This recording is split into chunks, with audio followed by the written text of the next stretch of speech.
Mais il dit au client, dans ses conclusions, on peut tenter un fourrage à 150 mètres.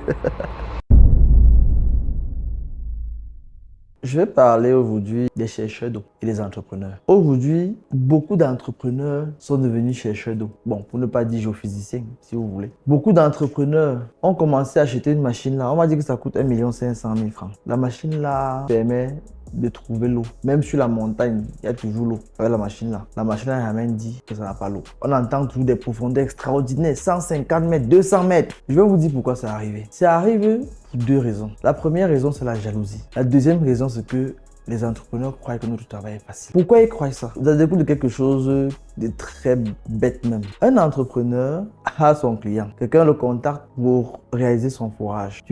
L'entrepreneur lui dit en fait qu'il faut faire une étude.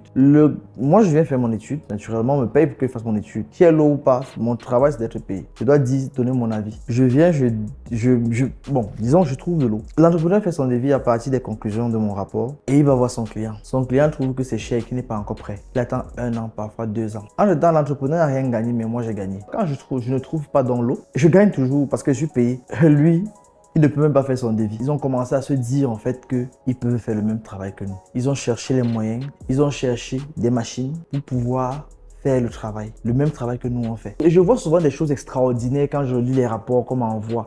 Comme envoyer un rapport me dit que bon, essaye de donner ton avis sur ce rapport. Il y a un rapport qu'on m'a envoyé une fois, un rapport à Fumboat. On devait construire un petit marché, c'était pour un marché public je crois, on devait construire un petit marché de Fumboat. Et dans ce marché-là, on devait faire un forage pour les Amsterdam de ce marché-là. Mon collaborateur m'appelle, il me dit qu'il a trouvé un marché, il faut aller creuser. Et il me dit que la personne a fait son étude, qu'il doit aller creuser, mais qu'il veut que je regarde un peu, que je donne mon avis par rapport aux conclusions de l'étude. Je vais parler tout simplement, je vais taire le nom de la personne parce que la personne à Yaoundé, il va se reconnaître quand je vais parler de ce marché-là. Il fait une étude avec la machine que vous achetez partout à 1 500 000 là. Il finit de faire l'étude. Dans son rapport, il dit qu'il n'a pas trouvé l'eau. C'est ce qu'il dit, qu'il n'a pas trouvé l'eau. Mais il dit au client, dans ses conclusions, on peut tenter un fourrage à 150 mètres.